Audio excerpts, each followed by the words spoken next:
Hi guys, it's Rishabh Jain from the Logical Owl. Hope you're having a great day today. In today's class, we'll discuss about increasing and decreasing annuity. So this is our chapter 9. Last videos में हमने बात करी एन्यूटीज़ के बारे में and हमने different type of annuities देखी like we saw annuities in arrears, annuities in due and we talked about immediate and deferred एन्यूटीज़.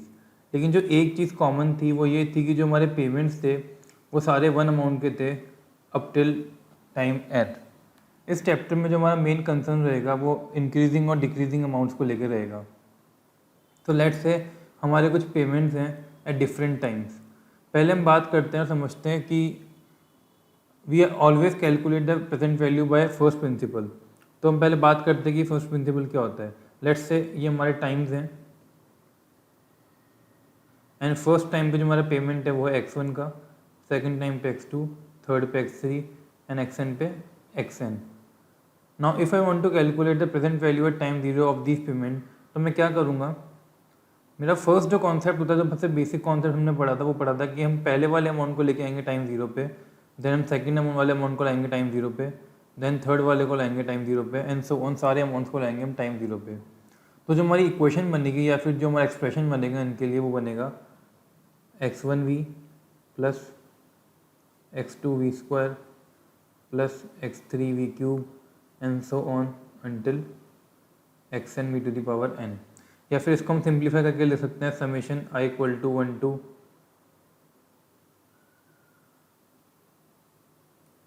to n xi v to the power i. तो ये हमारा कॉन्सेप्ट होता है by calculating from first principle. अब हम बात करते हैं इंक्रीजिंग एन्यूटीज़ की. इंक्रीजिंग एन्यूटीज़ दो तरीके की हो सकती है, या फिर हम बोल सकते हैं कि जो हमारा इंक्रीमेंट है वो दो तरीके का हो सकता है. First is simple and second compound. जैसे कि आपने सिंपल इंटरेस्ट और कंपाउंड इंटरेस्ट पढ़ा था, ये दोनों भी वही सेम चीज़ें हैं. सिंपल इंटरेस्ट में क्या होता है कि जो हमारा इंक्रीमेंट होता है वो सेम अमाउंट से होता है. तो लेट्स से ये मेरा एक अमाउंट था टाइम वन पे 500 का एंड मेरे जो इंक्रीमेंट थे वो 10 रुपीज़ के हैं. तो क्या होगा, मेरे जो सारे नेक्स्ट पेमेंट्स आने वाले हैं वो सारे 10 रुपीज़ से बढ़ते जाएंगे up till time n. Compound interest में क्या होता है, कंपाउंड इंक्रीमेंट में क्या होता है कि आपके जो पेमेंट्स होते हैं वो किसी फैक्टर से बढ़ते हैं. सो ये हमारे टाइम्स हो गए 1 2 3 4 and this is n. And let's say हमारे जो अमाउंट हैं वो हर बार 5% से बढ़ते हैं. तो हमारा अगर फर्स्ट अमाउंट 100 का है तो हमारा नेक्स्ट अमाउंट हो जाएगा 105 का, देन हमारा थर्ड अमाउंट हो जाएगा 105 into 1.05 on until time n. तो ये हमारा डिफरेंस होता है सिंपल और कंपाउंड इंक्रीमेंट्स का. अब हम बात करते हैं हमारे बिल्कुल सिंपल केस की, जहाँ पे हमारे पेमेंट्स कुछ इस तरीके के हैं. सो लेट्स से हमारी टाइमलाइन है. हमने पिछली वीडियो में बात करी थी और हमने देखा था, हमने कुछ टर्म पढ़े थे. ये हमारा हमने पढ़ा an. an क्या होता है, an हमारी प्रेजेंट वैल्यू होती है जहाँ पे हमारे 1 रुपीज़ का पेमेंट होता है at the end of each time period for n time periods. Similarly हमने कंसिडर करा ADUN. ADUN हमारा क्या था, ADUN भी हमारे एन्यूटीज़ थी 1 रुपीज़ की, लेकिन वो स्टार्ट कहाँ से हो रही थी, annuities that are paid at the beginning of each time period. ठीक है. तो हमारा जो फर्स्ट पेमेंट होगा वो टाइम 0 पे होगा, सेकंड यहाँ पे होगा, देन थर्ड यहाँ पे and so on. Last payment होगा हमारा n-1 पे. और लास्टली हमने डिस्कस करा था A/n, जहाँ पे जो हमारे पेमेंट्स होते हैं वो सारे कंटिन्यूसली पेड होते हैं through out the year.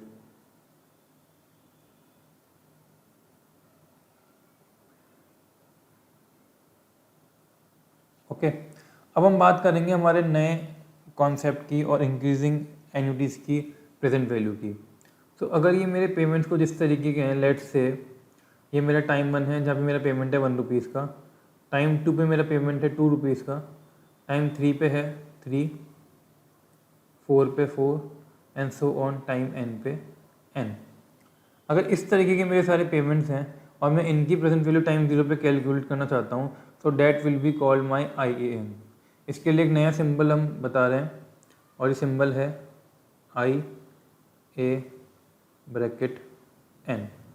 So IAN क्या होगा, IAN is the present value of payment in arrears of these type, यानी कि 1 at the end of first year, 2nd at the end of second year, 3rd at the end of third year and so on up till time n।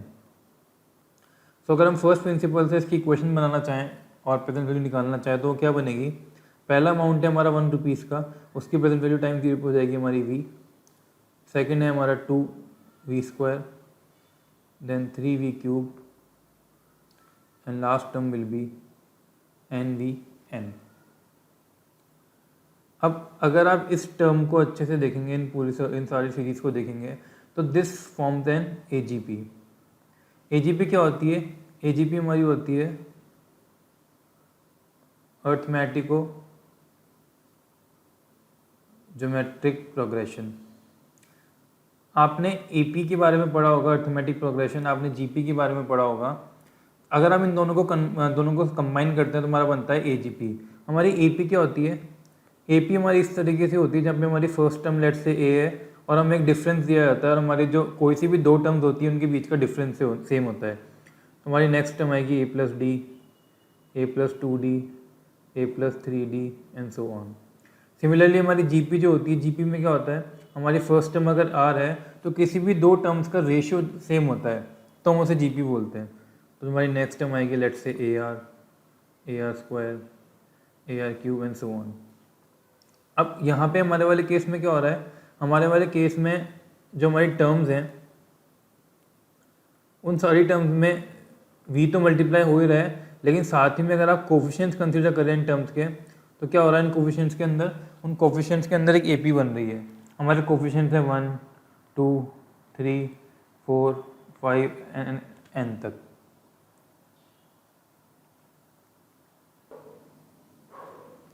तो अब हम बात करते हैं इस equation को सॉल्व करने की। तो हमने देख लिया AGP को सॉल्व करने का एक जनरल मेथड होता है। उस मेथड में जाने से पहले मैं आपको चीज़ बताऊंगा, हमें यहाँ पे पढ़ना क्या है, हमारा मोटिव है कि हमें ये कैलकुलेट करना है IAN।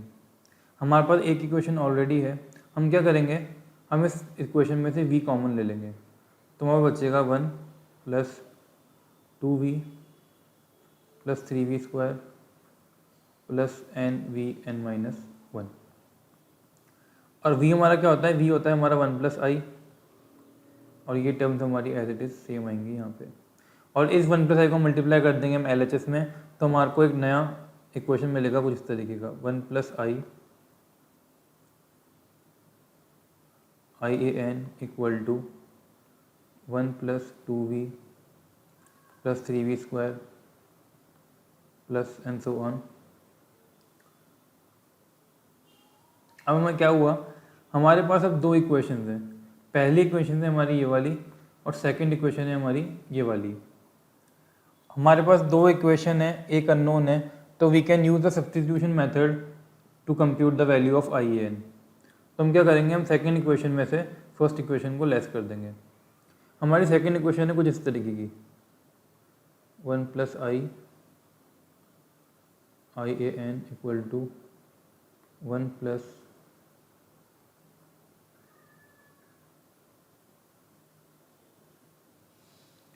1 + 2v + 3v² + 4v³ और जो हमारी लास्ट टर्म आएगी वो आएगी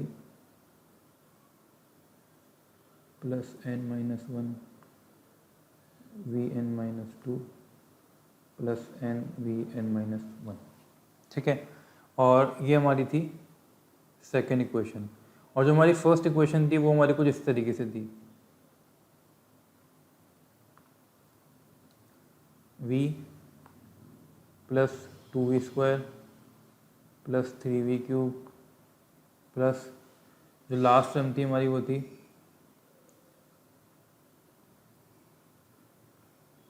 हमारी nvn। ये हमारा आएगा n-1 vn-1 + nvn। इस तरीके की हमारी इक्वेशन थी। मैंने इसको थोड़ा सा गैप देके इसलिए लिखा है क्योंकि हमको क्या करना है, हमको ये सब्ट्रैक्ट करनी है नीचे वाली चीज़। ठीक है, तो जो हमारे पास निकल के आएगा आंसर वो क्या आएगा, जब हम इस टर्म में से ये वाला टर्म को लेस करेंगे तो हमारा बचेगा IAN 1 माइनस 0 1, 2v में से v जाएगा तो बचेगा v, 3v स्क्वायर में से 2v स्क्वायर जाएगा तो बचेगा v स्क्वायर, 4v क्यूब में से 3v क्यूब जाएगा तो बचेगा v क्यूब। सिमिलरली यहाँ पे हमारे पास क्या है, यहाँ पे है n we n minus one, यहाँ पे n minus v n minus one, तो हमारे पास यहाँ से बच जाएगा वी एन माइनस वन, और lastly negative n we n as it is. Okay, अब अगर आप ध्यान से नोटिस करेंगे तो ये वाली जो चीज़ निकल के आई, ये आप मेरे को बताइए क्या है। ये हमने लास्ट चैप्टर में बात करी थी इसके ऊपर।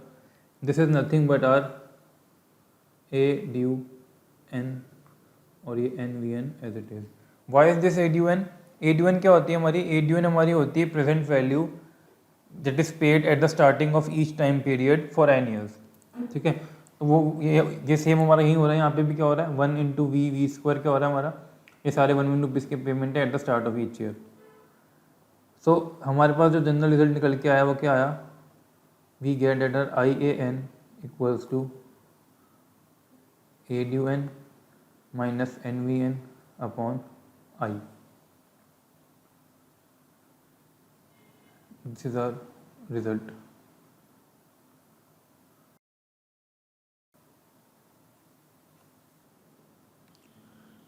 तो हमने रिजल्ट पढ़ लिया। अब now you tell me, let's say we want to calculate the present value of इस टाइप ऑफ एन्युटी।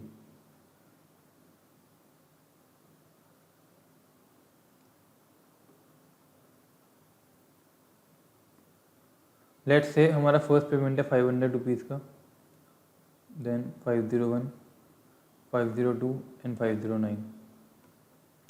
अब आप बताइए क्या इस तरीके के रिजल्ट में मैं ये फॉर्मूला यूज़ कर सकता हूँ, ये वाला जो हमने अभी जस्ट डिराइव करा, दिस वन।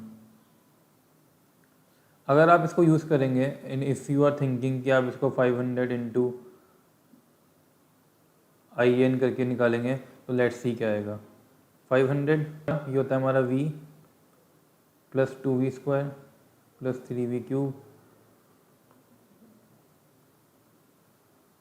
यानी कि 500v प्लस 1000v स्क्वायर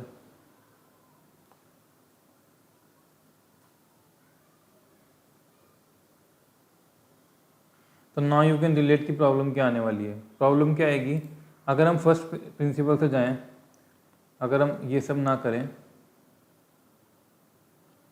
तो हमारी प्रेजेंट वैल्यू क्या आनी चाहिए थी, वो आनी चाहिए थी 500 हमारा फर्स्ट पेमेंट है, 500v प्लस सेकंड पेमेंट है हमारा 501 का v square plus third payment है हमारा 502 का v cube, and similarly last payment है हमारा 509 का इंटू v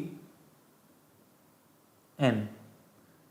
तो हमने एक चीज़ नोटिस करी कि अगर आप ये वाला फॉर्मूला यहाँ पे यूज़ करेंगे तो इट इज़ रॉन्ग, इससे आपका आंसर नहीं आएगा। और क्यों नहीं आएगा ये हमने देखा कि आप जो टर्म्स आ रही है आपकी वो बिल्कुल डिफरेंट आ रही है। ठीक है, तो इस तरीके के फॉर्मेशन में आप ये वाला फॉर्मूला यूज़ नहीं कर सकते। ये फॉर्मूला कब यूज़ करना है इसके बारे में बात करते हैं, और अब ये भी बात करेंगे कि अगर आपकी फॉर्मेशन इस तरीके की है, ये वाली अगर फॉर्मेशन है आपकी, तो प्रेजेंट वैल्यू कैसे निकालनी है। पहले हम बात करते हैं कि आप ये फॉर्मूला कब यूज़ कर सकते हैं।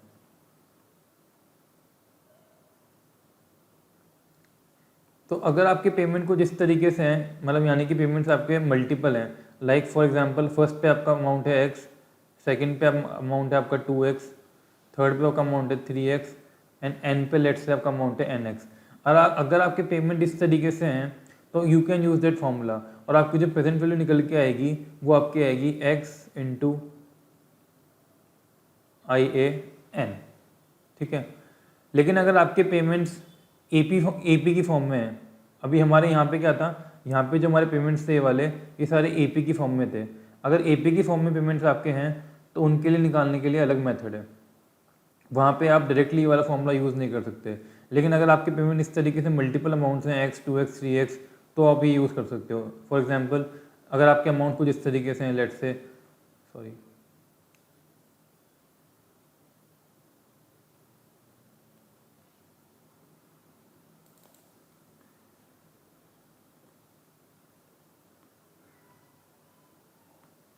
अगर इस तरीके के आपके अमाउंट्स हैं तो you can definitely use this formula and your present value will be 10 into I A N. अब हम बात करते हैं कि अगर हमारे पेमेंट्स एपी में हैं तो हम किस तरीके से उनकी प्रेजेंट वैल्यू कैलकुलेट करते हैं। हम वही पहले वाला एग्जांपल लेके कंसिडर करते हैं। वी आर गिवन टाइम 1 पे हमारा पेमेंट है 500 का, टाइम 2 पे हमारा पेमेंट है 501 एंड लेट्स से हमारी एन्युटीज है 10 ईयर्स तक की। तो आप बताइए मेरा कि 10 ईयर पे मेरा पेमेंट कितने का होगा। जो मिस्टेक्स होती हैं इस तरह के क्वेश्चन में वो जनरली या तो लास्ट अमाउंट निकालने में होती है या इस तरीके की चीज़ों में होती है। तो एपी में आपने एक चीज़ पढ़ी थी, एपी में हमने फॉर्मूला पढ़ा था AN = A+N-1 D। ये जनरल टर्म का फॉर्मूला था आपके एपी में। सपोज हमको चाहिए हमारा 10 पेमेंट कितने का है, तो हमारे 10 टर्म का फॉर्मूला हो जाएगा A मतलब होता था हमारी फर्स्ट टर्म है हमारी 500 की, n है हमारा 10, तो वी गेट A × 9D, और D हमारा है डिफरेंस हमारा कितने का है 1 रुपीज़ का, तो वी गेट A = 509। इसको निकालने का एक शॉर्टकट तरीका भी है, इसको आप ऐसे देख सकते हैं। टाइम 1 पे आपको 500 मिल रहा है, टाइम 2 पे क्या हो रहा है, टाइम 2 पे आपको एक इंक्रीमेंट एक्स्ट्रा हो रहा है, टाइम 3 पे आपको 2 इंक्रीमेंट मिल रहे हैं, तो टाइम 10 पे कितने मिलेंगे आपको 9 इंक्रीमेंट्स, यानी कि 9 × D। तो इस तरीके की पेमेंट्स की प्रेजेंट वैल्यू निकालने के लिए हम बहुत छोटी सी ट्रिक यूज़ करते हैं, और ट्रिक क्या है वो हम देखते हैं। हम क्या करेंगे, हम हमारे पेमेंट्स को 2 पार्ट्स में ब्रेक कर देंगे। कैसे ब्रेक करेंगे, हमने क्या किया, हमारे पेमेंट्स को इस तरीके से ब्रेक किया, 499 1, 499 2, 499 3 एंड 499 10। इसको ब्रेक करने से हमारे प्रेजेंट वैल्यू पे कोई फ़र्क नहीं पड़ेगा।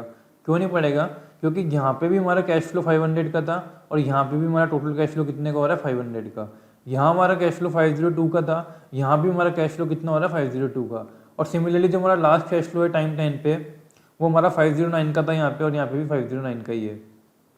ठीक है, इसको हमने 2 पार्ट्स में इसलिए ब्रेक किया क्योंकि हम डायरेक्टली इस टाइप की पेमेंट्स की प्रेजेंट वैल्यू नहीं निकाल सकते, उसके लिए हमारे पास कोई रिलेशन नहीं है। ठीक है, लेकिन हमको ये पता है कि अगर 499 की मेरे एन्यूटीज़ हैं 10 पार्ट्स में, तो मैं उसकी प्रेजेंट वैल्यू कैसे निकाल सकता हूँ, आई नो दैट। और ये जो नीचे वाले पेमेंट्स हैं मेरे 1 2 3 4 वाले, इनकी मैंने अभी भी निकालना सीखा। तो हमारी टोटल प्रेजेंट वैल्यू कितनी हो जाएगी, our present value will be 499। जो हमारे पेमेंट्स हैं वो कितने पेमेंट्स हैं, 10 पेमेंट्स हैं, तो it is just an annuity in arrears of 10 payments. Plus मुझे कितना करना है, मैं नीचे वाले पेमेंट्स की प्रेजेंट वैल्यू निकाल रहा हूँ 0 पे, यानी कि 1 2 3 4 इन सारे पेमेंट्स की वैल्यू 0 पे, तो वो मेरी कितनी हो जाएगी IA 10। ओके, तो मैंने क्या किया, मैंने ऊपर वाले पेमेंट्स जो थे मेरे 499 के, उनकी प्रेजेंट वैल्यू मैंने अलग निकाली 0 पे, और नीचे वाले पेमेंट्स की मैंने अलग निकाली और दोनों को ऐड कर दिया। तो इस तरीके से आप, अगर आपके पेमेंट्स एक AP की फॉर्म में हैं, एक AP की फॉर्म में इंक्रीज हो रहे हैं, तो आप उनकी प्रेजेंट वैल्यू उस तरीके से निकाल सकते हैं। अब हम बात करते हैं जनरल फॉर्मूला की। जनरली अगर आपके पेमेंट्स एक AP में हैं तो वो कुछ इस तरीके से होंगे। टाइम 1 पे आपका पेमेंट होगा P, टाइम 2 पे आपका पेमेंट होगा P + Q। लेट से Q हमारा डिफरेंस है जिससे हमारे पेमेंट्स बढ़ते जा रहे हैं। देन 3 पे आपका पेमेंट होगा P + 2Q, 4 पे होगा आपका P + 3Q, and similarly nth time पे आपका होगा P + n-1 Q। अगर इस तरीके के हमारे पेमेंट्स है और हमको वैल्यू निकालनी टाइम 0 पे, तो will break those payment into 2 parts. और हम कैसे ब्रेक करते हैं इनको, जो फर्स्ट पेमेंट है हमारा P का, उसको हम 2 पार्ट्स में ब्रेक करते हैं ऐसे, P - Q एंड Q। इन दोनों का सम क्या आएगा P, और देखो यहाँ भी P था और यहाँ भी P हो गया। सेकंड वाले में क्या करेंगे हम, अगेन P - Q, लेकिन अब की बार अपन 2Q ऐड करेंगे, तो P - Q + 2Q = P + Q। तो टाइम सेकंड पे हमारा पेमेंट हो गया P + Q का। सिमिलरली टाइम 3 पे again P - Q 3Q, and lastly at time n will do P - Q and NQ। और हम क्या करेंगे, ऊपर वाले जो पेमेंट्स हैं हमारे P - Q के, वो हमारी बन गई एक लेवल एन्यूटी, और नीचे वाले जो पेमेंट्स हैं हमारे Q 2Q 3Q, ये बन गए हमारी increasing annuity by Q। So our total present value will be P - Q हमारा अमाउंट हो गया, AN क्योंकि हमारे पेमेंट्स एरियर्स में हैं, एंड एडिशनली विल गेट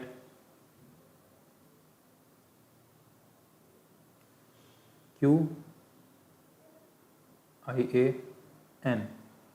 तो ये हमारा एक जनरल मेथड है to calculate the present value of increasing annuity when a payments are form in a form of AP। सो ये तो हमने सारी बात करी अभी पेमेंट्स की when payments were in arrears. We can also consider a case जहाँ पे हमारे पेमेंट्स कैसे हो रहे हैं,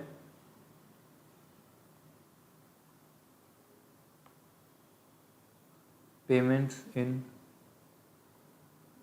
एडवांस और ड्यू। इस केस में हमारा क्या होगा,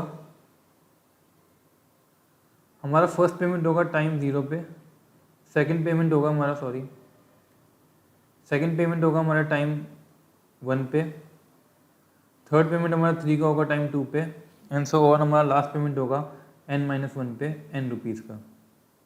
अब क्योंकि हमारा जो बिगिनिंग ऑफ टाइम पीरियड हमारे पेमेंट्स हो रहे हैं तो इनकी जो प्रेजेंट वैल्यू आएगी, this present value will be called IA due n।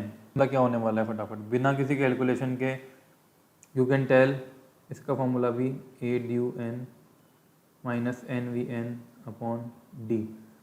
जब भी हम ड्यू की बात करते हैं तो हमारा क्या होता है, फॉर्मूले में I की जगह D चेंज हो जाता है।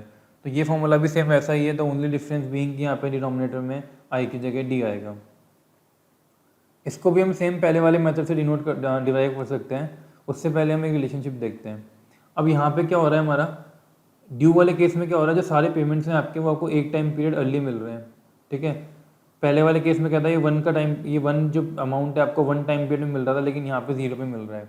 तो यहाँ से हमारे एक रिलेशन आता है 1 प्लस हमारा जो IA ड्यू n होता है that is equal to 1 plus I into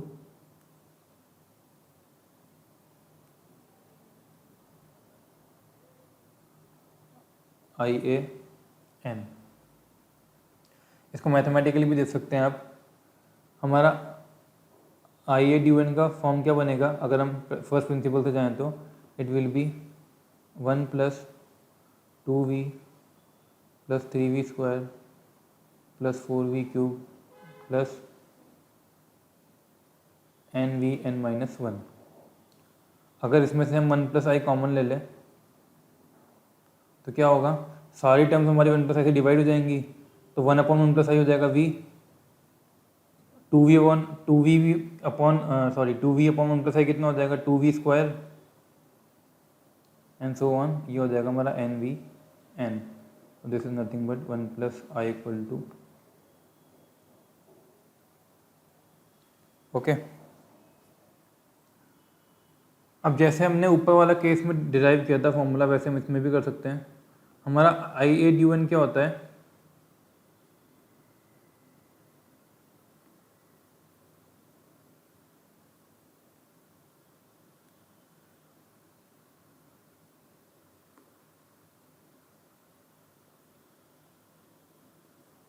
okay. अब हमको सेकेंड इक्वेशन एक और चाहिए, तो हम क्या करेंगे, इसको लेट से हम x एज्यूम कर लेते हैं। अब हम एक नई टर्म निकालेंगे हम XV, यानी कि v plus 2v square plus 3v cube plus NVN। फिर हम क्या करेंगे, will calculate x minus XV, यानी कि 1 माइनस v, तो 1 माइनस 0 यहाँ पे रहेगा 1, इस 2v में से हम v माइनस करेंगे, इस 3v स्क्वायर में से 2v स्क्वायर, तो हमारे पास क्या आता जाएगा, हमें पास आ जाएगा माइनस NVN। अगेन ये जो आपकी टर्म में बन जाएगी आपकी A due n, NVN as it is, and यहाँ पे आपका हो जाएगा x common 1 minus v, so you will get your x equals to A due n minus NVN upon 1 minus v, और 1 माइनस v आपका क्या होता है, इक्वल टू d। तो यहाँ से भी आपने रिजल्ट निकाल लिया that your IA due n equals to this. Similarly अगर आपके पेमेंट्स एक AP की फॉर्म में है और आपको पेमेंट्स एरियर्स की जगह ड्यू में गिवन है, तो सेम हम वही कर सकते हैं, अमाउंट को ब्रेक करके उनकी प्रेजेंट वैल्यू निकाल सकते हैं। Now let's do some questions. तो जो फर्स्ट क्वेश्चन आपको गिवन है, ये आपको गिवन है आपके पेज नंबर 5 पे, एंड वी आर गिवन कि हमारे जो पेमेंट्स हैं वो इस तरीके के हैं। जो हमारा फर्स्ट पेमेंट है वो है 500 रुपीज़ का, देन सेकंड पेमेंट है 600 का इन एरियर्स, और लास्ट पेमेंट है हमें गिवन 10th पे 1400। यहाँ पे हमारा जो P है, यहाँ पे हम नोटिस करेंगे तो हमारा P है 500 और हमारा Q है 100। हमारा Q क्या था, डिफरेंस। तो इसकी प्रेजेंट वैल्यू निकालने के लिए हम क्या करेंगे, हम इस अमाउंट को ब्रेक करेंगे दो पार्ट्स में।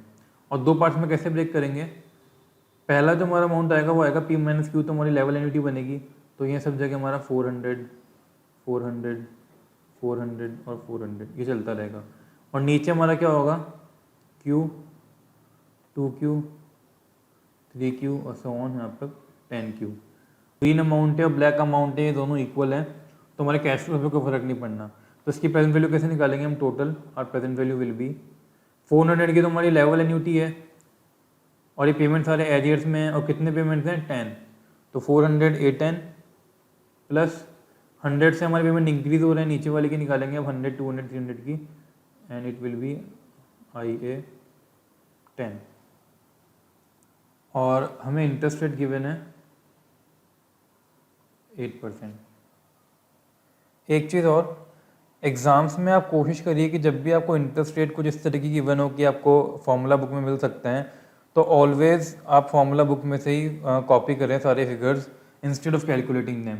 एग्ज़ाम्स में आपका टारगेट होना चाहिए आपको जितना टाइम आप बचा सकें क्वेश्चंस के लिए उतना ज़्यादा अच्छा है, क्योंकि ये पूरा पेपर बहुत ज़्यादा कैलकुलेटिव है, बहुत ज़्यादा एरर होने के चांसेस हैं।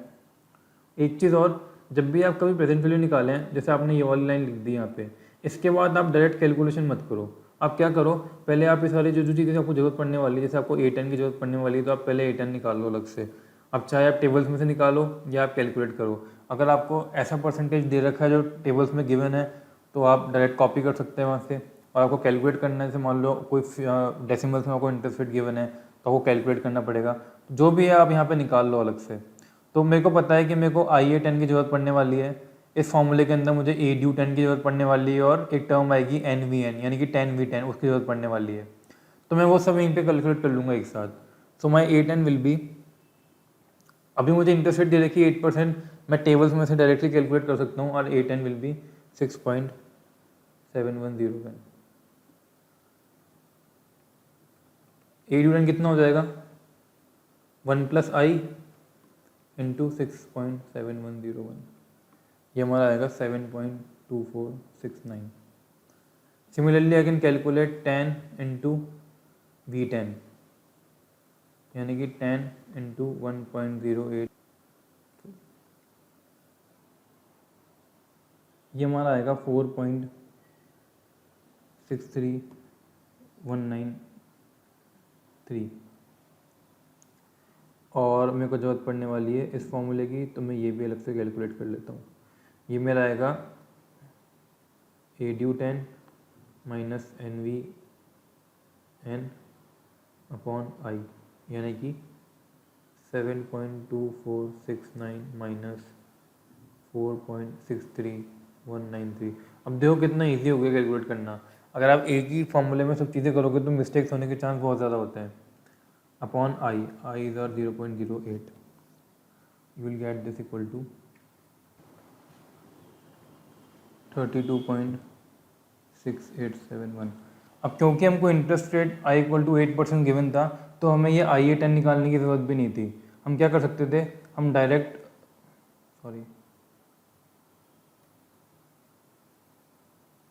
हमारा है, लेट्स से ये हमारा 8% है, तो यहाँ पे हमें क्या करना है, ये देखो हमें यहाँ पे AN के बाद जो नेक्स्ट कॉलम गिवन है वो डायरेक्टली IAN का गिवन है। हमको वैल्यू चाहिए IA10 की, हम गए IA10 पे, तो वी सी की हमारी वैल्यू है this 32.6869। So we can directly use that value, और हमारी जो आंसर निकल के आएगी वो आएगी 400 इंटू A10 कितना था हमारा 6.7101 प्लस 100 इंटू 32.6869 वटेवर। तो इससे आपका डायरेक्टली आंसर निकल के आ जाएगा। ये आएगा आपका 5952.7 और approximately 5953। Okay, so now next we consider another example of due payments। ये एग्जाम्पल आपका पेज नंबर 6 पे गिवन है और यहाँ पे आपको पेमेंट्स कुछ इस तरीके से गिवन है। 0 पे पेमेंट गिवन है आपको 50, 60, 70, 80, 9 पे गिवन है 140 एंड 10 पे गिवन है 150। अब एक चीज़ नोटिस करने वाली है वो यहाँ पे ये है कि आपको पेमेंट्स मिलना स्टार्ट हुए 0 से, यानी कि आपकी पेमेंट ये जो 50 रुपीज़ का पेमेंट है ये आपके इस टाइम पीरियड के लिए है, यानी कि आपको payments at the beginning of time period मिल रहे हैं, यानी कि ड्यू और एडवांस पेमेंट है, यानी कि 150 वाला पेमेंट इस टाइम पीरियड के लिए है और आपका 11 ईयर्स का टोटल टर्म है। यहाँ पे भी हम वही कॉन्सेप्ट करेंगे, प्रेजेंट वैल्यू निकालने के लिए 2 में डिवाइड करेंगे इसको। यहाँ पे हम ऐसे ब्रेक करेंगे 40, 10, 40, 20, 40, 30 इस तरीके से। तो एक तो हमारी 40 की बनेगी एन्यूटी, लेवल एन्यूटी, पेमेंट्स हमारे eight the start of the period है तो हम ड्यू लगा देंगे डॉट, 11 पेमेंट्स हैं टोटल, प्लस नीचे वाले यानी के लिए 10, 20, 30 के लिए क्या करेंगे, इंक्रीमेंट है हमारा 10 का, ये भी ड्यू में है 11। ठीक है, अब हमको क्या क्या जरूरत पड़ने वाली है, हमको सबसे पहले चाहिए यहाँ पे ए ड्यू 11। यहाँ पे हमको इंटरेस्ट रेट गिवन है 4.2%। अब क्योंकि यहाँ पे 4.2% इंटरेस्ट रेट है तो आप टेबल की टेबल की हेल्प नहीं ले सकते काम में, आपको कैलकुलेट करना पड़ेगा। तो ये हमारा आएगा 1 minus 1.042 to the power minus 11 upon 0.042 upon 1.042, ये आपका आएगा 9.03074। देन आपको निकालने की जरूरत पड़ेगी 11v11 यानी कि 11 into 1.042 to the power minus 11, ये आपका आएगा 6.99597। देन आप निकाल लीजिए I A due 11 which will be 9.03074 minus 6.99 upon D की जगह आप क्या कर सकते हैं 0.042। अब या तो आप नीचे ऐसे 1.042 कर दीजिए और कैलकुलेटर पे इसको करने में टफ होता है तो you can what you can do, ये मल्टीप्लाई होकर ऊपर आ जाएगा इंटू 1.042, ये आपका आएगा 50.48174। तो जो आपकी इक्वेशन है वो कुछ इस तरीके से बनेगी 40 इंटू ए ड्यू 11 था आपका 9.03074 और प्लस 10 इंटू 50.48174, तो ये आपका आंसर निकल के आएगा लगभग 866.05। सो इस पूरे वीडियो में हमने अभी तक 2 टाइप के केसेस पढ़े, एरियर्स और ड्यू, और उन दोनों ही केसेस में हमने देखा कि अगर हमारे पेमेंट सिंपली इंक्रीज होते हैं और एक एपी की फॉर्म में है तो हम किस तरीके से उसे 2 पार्ट में डिवाइड करके हमारा आंसर निकाल सकते हैं, और अगर हमारे पेमेंट्स एक मल्टीपल की फॉर्म में है लाइक 10, 20, 30, 40 तो हम डायरेक्टली फॉर्मूला यूज़ करके उनकी प्रेजेंट वैल्यू निकाल सकते हैं। अभी के लिए इस वीडियो में इतना ही। नेक्स्ट वीडियो में हम बात करेंगे हमारे आगे के टॉपिक की। नेक्स्ट हमारा इस चैप्टर में जो टॉपिक है वो है कंटिन्यूसली पेबल एन्युटीज़। उसमें हम 2 केसेस के बारे में बात करेंगे। फर्स्ट केस में हमारे जो पेमेंट्स हैं वो कंटिन्यूस होने वाले हैं, और सेकंड केस में हमारे पेमेंट्स के साथ साथ जो हमारा इंक्रीमेंट है वो भी कंटिन्यूस होने वाला है। तो उन दोनों केसेस को कवर करेंगे, और उसके बाद में एक हमारा बहुत इंपॉर्टेंट टॉपिक है कंपाउंड इंटरेस्ट का, कंपाउंड इंक्रीमेंट का, वो हम देखेंगे, क्योंकि कंपाउंड इंक्रीमेंट आपके आगे CM1 के अंदर जो पुराना CTFI वाला सब्जेक्ट था उस वाले टॉपिक्स के अंदर एक्सटेंसिवली यूज़ होता है। So thank you guys, thank for watching the video. आप अच्छे से क्वेश्चन की प्रैक्टिस करिए, कॉन्सेप्ट दोबारा अच्छे से देखिए, and see you guys in next video.